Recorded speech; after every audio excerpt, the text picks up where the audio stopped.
Hai, Assalamualaikum. Kali ini saya nak kongsikan tentang tarikh bayaran bantuan keluarga Malaysia mula dikreditkan ke dalam akaun secara berperingkat iaitu bermula 28 Mac 2022. Jadi korang dah boleh membuat semakan status untuk melihat status terkini BKM. Di sini juga saya akan kongsikan dengan lebih lanjut tentang kategori yang layak terima bantuan keluarga Malaysia. Pertama sekali saya akan terangkan siapa yang layak memohon bagi kategori isi rumah. Pemohon mestilah warga negara Malaysia, bekerja dan menetap di Malaysia, lelaki atau wanita yang menjadi ketua keluarga, gaji kasar bulanan hendaklah RM5,000 dan ke bawah. Tiada had umur bagi syarat permohonan kategori isi rumah. Ini bermakna semua peringkat umur layak untuk memohon BKM kategori isi rumah dengan syarat mereka telah berkahwin ataupun mempunyai anak. Isi rumah yang bergaji RM2,500 dan ke bawah sekiranya tidak memiliki anak akan menerima RM1,000, sekiranya memiliki 1 hingga 2 orang anak akan menerima RM1,500 dan sekiranya memiliki 3 atau lebih orang anak akan menerima RM2,000. Bagi isi rumah yang bergaji RM2,501 hingga RM5,000 sekiranya tidak memiliki anak akan menerima RM400, sekiranya memiliki 1 hingga 2 orang anak akan menerima RM600 dan sekiranya memiliki 3 atau lebih anak akan menerima RM800. Seterusnya, saya akan terangkan tentang pasangan isi rumah. Pasangan mestilah warga negara Malaysia iaitu mempunyai MyKad atau MyPR atau MyKAS. Jika pasangan isi rumah bertaraf bukan warga negara, mestilah mempunyai sebarang dokumen seperti visa ataupun pasport. Sekiranya pasangan pemohon tidak mempunyai sebarang dokumen, pemohon tidak boleh dikategorikan sebagai isi rumah dan tidak layak untuk menerima nilai bantuan isi rumah. Pemohon yang tidak berjaya membuktikan mempunyai pasangan, pemohon akan dikategorikan dalam kategori bujang dan bukannya kategori isi rumah. Sekiranya pemohon berstatus ibu bapa tunggal atau janda atau balu atau duda, mereka dikategorikan sebagai isi rumah dengan syarat mereka mempunyai anak ataupun tanggungan. Kemudian saya akan terangkan syarat-syarat anak kategori isi rumah. Mestilah anak kandung atau anak tidak sah taraf atau anak angkat, warga negara Malaysia iaitu mempunyai MyKad ataupun MyKid. Anak mestilah tidak bekerja atau tidak mempunyai sebarang punca pendapatan. Sekiranya anak telah bekerja, pemohon akan dikategorikan dalam kategori isi rumah yang tidak memiliki anak. Anak mestilah berumur 18 tahun dan ke bawah. Jika berumur 19 tahun dan ke atas, syaratnya anak mestilah masih belajar sepenuh masa di Institut Pengajian Tinggi Awam dan juga Institut Pengajian Tinggi Swasta. Dokumen sokongan yang membuktikan bahawa isi rumah memiliki anak ialah sijil lahir anak dan juga sijil pengesahan belajar anak. Sekiranya pemohon tidak menyertakan sebarang dokumen sokongan, pemohon akan dikategorikan sebagai isi rumah yang tidak memiliki anak. Seterusnya, kita beralih kepada syarat warga emas bujang ataupun tiada pasangan. Syarat yang pertama, mestilah menetap dan bekerja di Malaysia.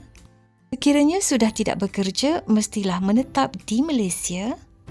Gaji kasar bulanan mestilah RM5,000 dan ke bawah. Berumur 60 tahun dan ke atas. Ibu bapa tunggal atau balu atau janda atau duda yang berumur 60 tahun dan ke atas dan tidak mempunyai anak akan berada dalam kategori warga emas bujang. Nilai bantuan yang akan diterima oleh kategori warga emas bujang ialah RM600. Kategori yang terakhir ialah kategori bujang. Syarat-syarat bagi kategori bujang ialah warga negara Malaysia yang bekerja dan menetap di Malaysia. Gaji kasar bulanan ialah RM2,500 dan ke bawah. Berumur 21 tahun hingga 59 tahun. Bagi OKU ataupun orang kelainan upaya, mestilah berumur 19 hingga 59 tahun dan mestilah berdaftar dengan Jabatan Kebajikan Masyarakat. OKU yang tidak berdaftar dengan JKM dan gagal membuktikan status OKU tidak layak untuk menerima BKM kategori bujang.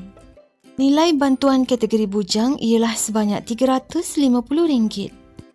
Ibu bapa tunggal atau balu atau janda atau duda yang tidak mempunyai anak dan berumur 21 tahun hingga 59 tahun akan berada dalam kategori bujang. Seterusnya, saya akan terangkan tentang kadar tambahan kategori isi rumah. Nilai bantuan tambahan untuk ibu bapa tunggal atau balu, janda atau duda yang mempunyai anak ialah RM500 dan RM300 untuk isi rumah warga emas.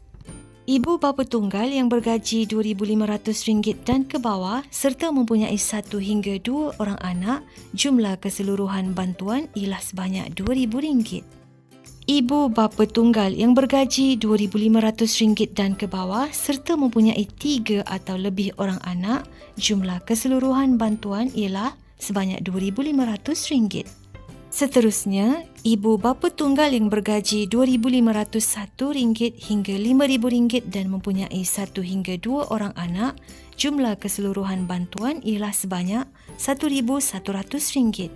Sekiranya mempunyai 3 atau lebih orang anak, ibu bapa tunggal tersebut akan menerima jumlah bantuan sebanyak RM1,300. Bagi warga emas yang bergaji RM2,500 dan ke bawah serta mempunyai 1 hingga 2 orang anak, jumlah keseluruhan bantuan ialah sebanyak RM1,800. Jika mempunyai 3 atau lebih orang anak, jumlah keseluruhan bantuan ialah sebanyak RM2,300. Warga emas yang bergaji RM2,501 hingga RM5,000 serta mempunyai 1 hingga 2 orang anak, jumlah keseluruhan bantuan ialah sebanyak RM900. Sekiranya mempunyai 3 atau lebih orang anak, jumlah keseluruhan bantuan yang akan diterima oleh warga emas ialah sebanyak RM1,100. Hanya satu kadar tambahan sahaja yang layak diterima oleh pemohon iaitu sama ada kategori ibu bapa tunggal yang mempunyai anak atau kategori warga emas yang mempunyai anak. Akhir sekali, saya akan tunjukkan jadual pembayaran bantuan keluarga Malaysia sepanjang tahun 2022 mengikut kategori. Belum ada tarikh khusus yang diberikan oleh Lembaga Hasil Dalam Negeri tentang tarikh bayaran bantuan keluarga Malaysia. Bagi kategori isi rumah, fasa pertama dijangka akan dibayar pada bulan Mac 2022, fasa kedua pada bulan Jun 2022, fasa ketiga pada bulan September 2022 dan fasa keempat pada bulan Disember 2022. Kategori warga emas bujang atau tiada pasangan, fasa pertama dijangka akan dibayar pada bulan Mac 2022, fasa kedua Jun 2022, fasa ketiga September 2022 dan fasa keempat pada bulan Disember 2022. Kategori bujang akan menerima bantuan sebanyak 2 kali sahaja iaitu fasa 1 pada bulan Mac 2022 dan juga fasa ketiga pada bulan September 2022. Jadual jumlah bayaran bagi setiap fasa belum dikeluarkan oleh pihak Lembaga Hasil Dalam Negeri. Suka saya ingatkan di sini bahawa jadual pembayaran ini tertakluk kepada pindaan dari semasa ke semasa.